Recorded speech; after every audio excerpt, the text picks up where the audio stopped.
أعوذ بالله من الشيطان الرجيم بسم الله الرحمن الرحيم. Donc, le cheikh il mentionne cette citation de l'imam Ibn Taymiyyah dans son livre Majmu' al-Fatawa, la page 149.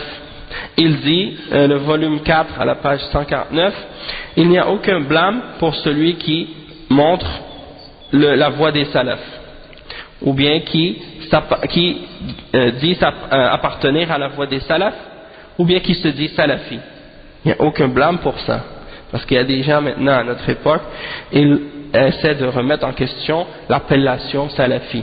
Ils disent non, mais il ne faut pas dire salafi, ça crée de la division, ou bien c'est quelque chose qui n'existait pas. Il y en a qui prétendent même que ça n'existait pas avant, alors que l'appellation des salafs, c'est quelque chose qui existait depuis l'époque des salafs. Eux-mêmes, ils se désignaient, quand les tabi'in parlaient des sahaba, ils disaient nos salafs. Et même le prophète sallallahu alayhi wa sallam, il a dit à sa propre fille, ni'matus salaf ana laki. Quel bel exemple, quel bon prédécesseur je suis pour toi. Donc ça c'est des exemples. Et dans les paroles des imams, dans Sahih al-Bukhari, les tabi'in qui désignent les sahaba en parlant d'eux, en disant qu'ils sont des salafs, et ainsi de suite.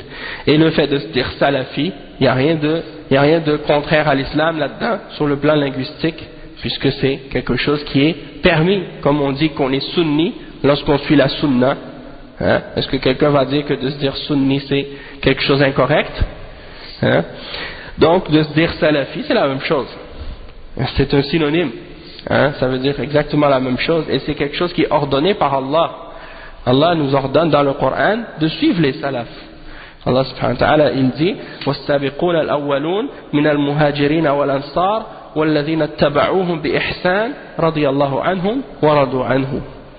Donc il dit dans ce verset-là, les premiers d'entre les croyants qui ont précédé dans la foi, parmi les muhajirin et les ansar, et ceux qui les ont suivis de la meilleure façon, Allah est satisfait d'eux, et eux sont satisfaits de lui.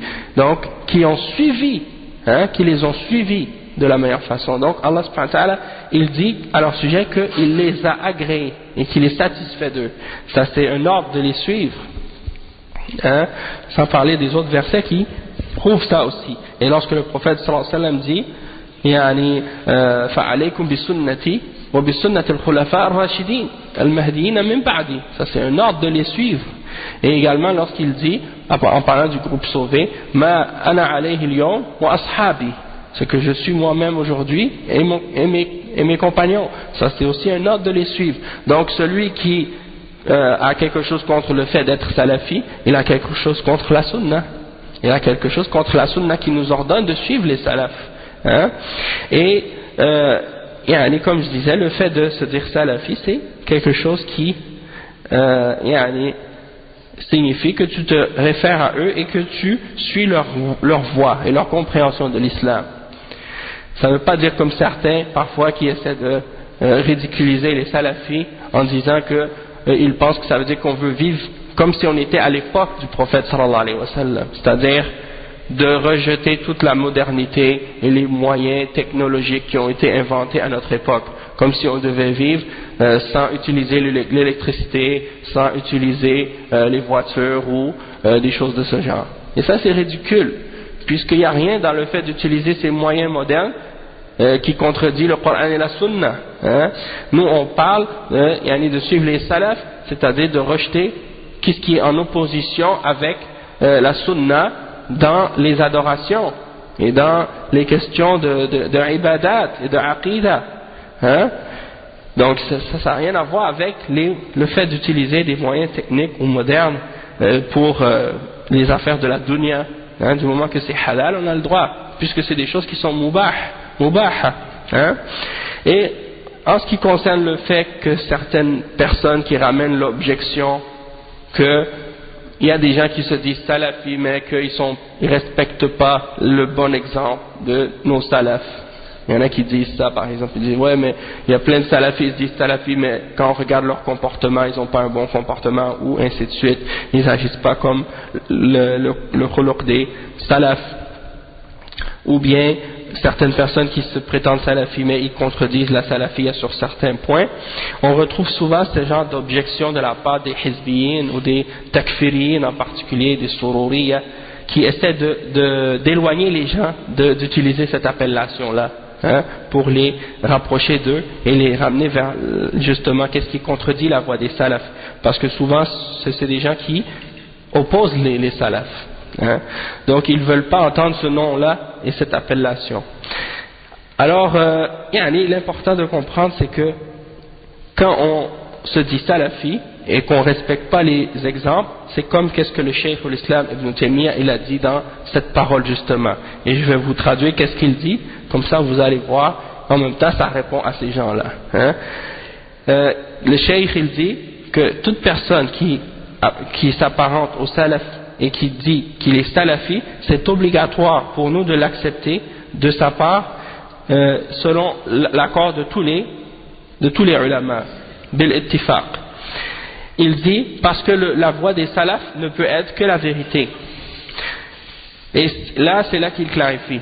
Il dit si il est en accord avec les salafs intérieurement et extérieurement, alors il est au niveau du mu'min, qui est sur la vérité, intérieurement et extérieurement.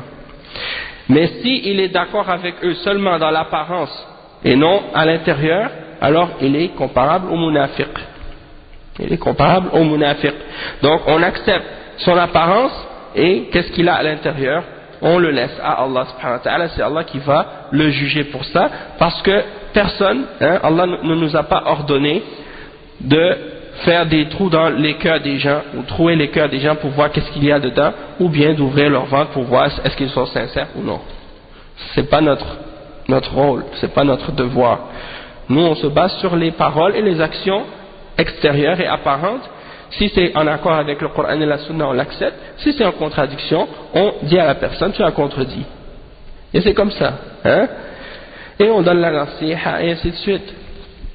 Maintenant, si quelqu'un par exemple il prétend suivre la voie des salafs dans son intérieur, puis que dans l'extérieur il a des contradictions, eh bien là, c'est que son degré de foi et son degré d'application de l'islam va être défaillant selon la faiblesse ou bien le manquement qu'il a dans l'application des principes et de l'application des salafs. Et les salafs, ils ont expliqué la définition de la foi en disant qu'elle augmente et elle diminue, hein?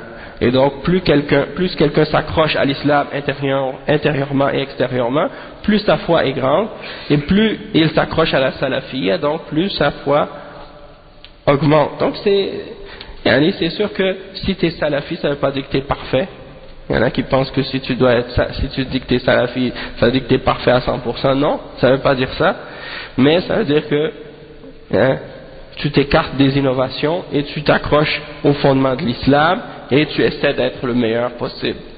Et si tu peux être meilleur, bon, donc alhamdulillah, si tu as des manquements, eh bien tu essaies de corriger ces fautes-là. Si tu fais des péchés, tu essaies de te repentir à Allah subhanahu wa ta'ala, demander pardon et de te corriger de tes erreurs.